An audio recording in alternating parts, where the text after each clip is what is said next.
Ever thought about how a single private company can become more powerful than most governments and leave a blueprint for every modern corporation?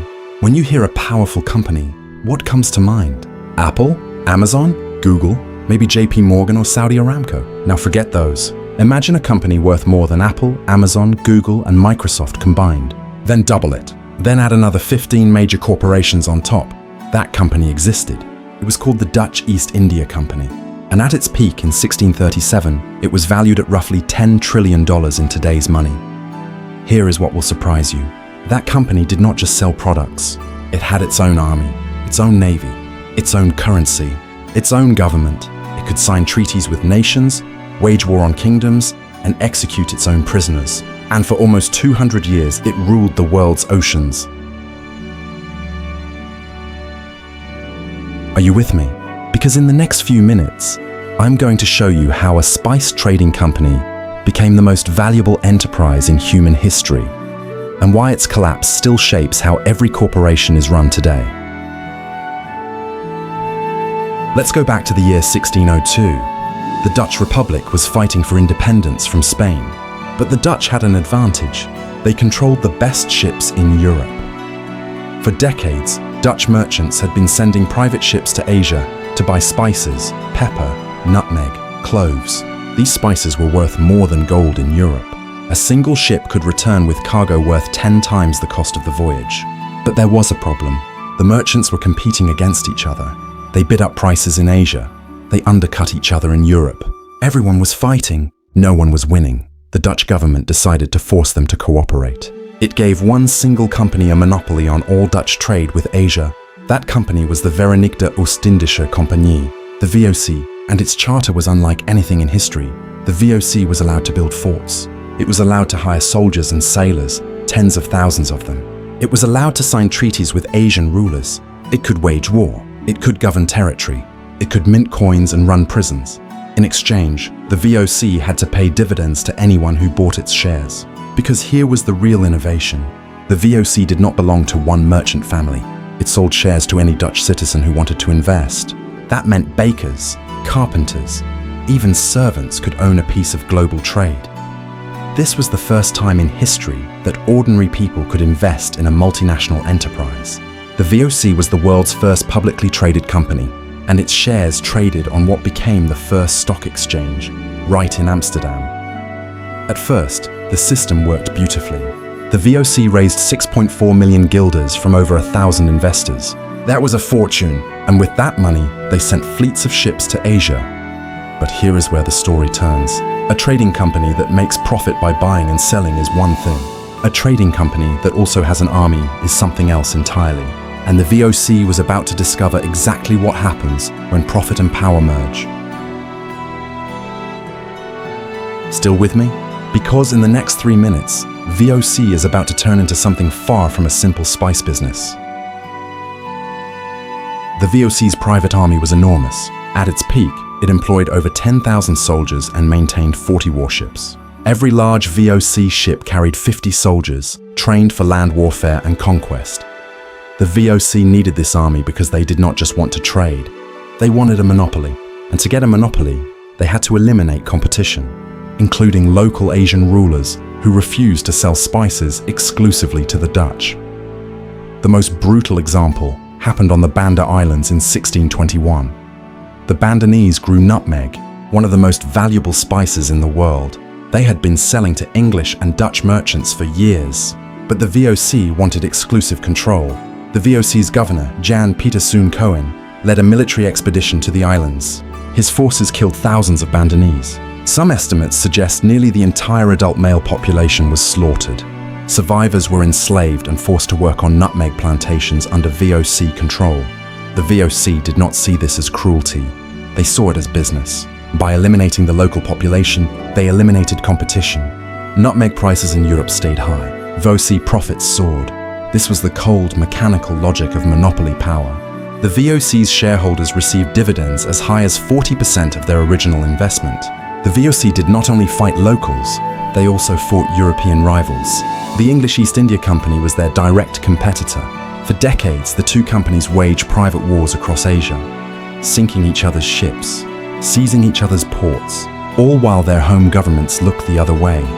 By the mid-1600s, the VOC had won. They controlled the spice trade from Indonesia to Japan.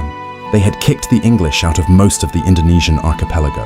They had established their capital at Batavia, modern-day Jakarta, and ruled it like their own country. The VOC was not just a company anymore. It was an empire, and empires are expensive to run. Here is the question you have probably been asking. How did this company make enough money to pay 40% dividends, maintain 10,000 soldiers, and still keep its investors happy? The answer is simpler than you think, and it is the same answer that explains every monopoly in history. Stick with me for the next 2 minutes. I am going to show you the financial machine that made the VOC unstoppable.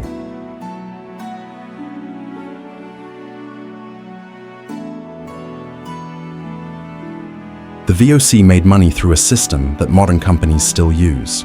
It is called vertical integration. The VOC did not just buy spices from Asian producers. They controlled every step of the process. They owned the ships. They owned the warehouses. They owned the plantations. They owned the forts that protected the trade routes. They even owned the mint that made the coins used to pay their workers. By controlling everything, the VOC could set prices at every stage. They bought spices cheap. They sold them expensive, and no one could compete because the VOC had the army to enforce its monopoly. The result was astonishing. Between 1602 and 1799, the VOC sent nearly 1 million Europeans to work in Asia. They shipped more than 2.5 million tons of cargo. Their ships sailed over 10,000 voyages, and the money flowed back to Amsterdam. Shareholders received regular dividends for almost 2 centuries. The stock price stayed high. The VOC became the most valuable company in history, worth over $10 trillion in today's money. But do you know what destroyed them? The VOC's system worked perfectly as long as the monopoly held. But monopolies do not last. Rivals eventually find ways around them. Costs eventually rise. Corruption eventually spreads. Inside the VOC, a joke began to circulate. People said that the initials VOC actually stood for Vergaan onder corruptie, meaning perished under corruption. By the late 1700s, the VOC was rotting from within. Ship captains embezzled cargo. Soldiers sold weapons to local rebels. Local VOC governors in Asia ran their own private businesses using company resources. The central board in Amsterdam had no way to stop them because the company was too big to monitor. The Dutch government also began to notice that the VOC's military power was no longer serving the nation's interests. The VOC had its own foreign policy. It made treaties that benefited its shareholders, not the Dutch people. It started wars that drained the national treasury. By the 1780s, the VOC was effectively bankrupt. Its debts were larger than its assets. Its ships were old and leaky. Its soldiers were unpaid and mutinous. On December 31st, 1799, the Dutch government dissolved the VOC and took over its debts. The company that had been more powerful than governments was finally killed by the government that created it. Here is the question you have probably been asking for the last few minutes. Why does a dead company from the 17th century matter to you today? Well, I am going to connect the VOC directly to your bank account right now, because the architecture has not changed, only the builders have. Every modern multinational corporation uses the VOC's blueprint. The board of directors, the VOC's here in 17th, the Gentlemen 17, were the first corporate board in history. They set strategy, approved budgets, and appointed governors. Your favorite company's board does the exact same thing. The stock market? The Amsterdam Stock Exchange was created specifically to trade VOC shares. Every time you buy or sell a stock, you are using a system designed 400 years ago for a spice company. The joint stock company? The VOC proved that ordinary people could pool their money to own a piece of a global enterprise. That idea became the foundation of modern capitalism. But here is the lesson that will surprise you. The VOC also proved that corporations with too much power will eventually abuse it. The massacre in the Banda Islands was not a mistake. It was the logical outcome of a system that rewards monopoly profits and punishes competition by any means necessary. The VOC's collapse also proved a structural truth. No company can be both a profit-seeking business and a sovereign government. Those two roles conflict. Eventually, one destroys the other. After the VOC was dissolved, governments learned to regulate corporations. Not out of kindness, out of self-preservation. A company that can wage war is a threat to the state that chartered it. Today, no corporation has its own army. No corporation can execute its own prisoners. But some corporations still have more economic power than many countries. Apple's annual revenue is larger than the GDP of Portugal. Amazon's market value exceeds the entire economy of Poland. The question is not whether corporations are powerful. The question is whether we have built enough guardrails to prevent the next VOC. Here is your homework. Look at the largest company in your country. Find out who sits on its board. Find out how much its CEO earns. Find out which politicians receive its campaign donations. If you can answer those questions in 10 minutes, you are paying attention. If you cannot, you are living in the VOC's world, where power is hidden behind a corporate logo. Before we dismiss class today, let me leave you with one final observation. The Dutch East India Company lasted 197 years. It was the most valuable enterprise in human history. It had an army, a navy, and a government. And it still collapsed. Why? Because power without accountability always leads to corruption. And corruption always leads to collapse. The only variable is time. The VOC's shareholders did not see it coming. They thought the dividends would last forever. They were wrong. Here is the loop I want to leave open. If the VOC collapsed because of corruption and competition, what stopped the next great monopoly from rising? The British East India Company was even larger than the VOC. It conquered an entire subcontinent. It ruled India for 100 years, and its collapse was even more spectacular. If you want to understand how money actually works, not the fairy tales, but the real structural rules that have governed wealth for centuries, hit subscribe. Let's keep reading the receipts that history tried to erase. Class dismissed. Go look at the stock market. Go look at the corporations that run your world.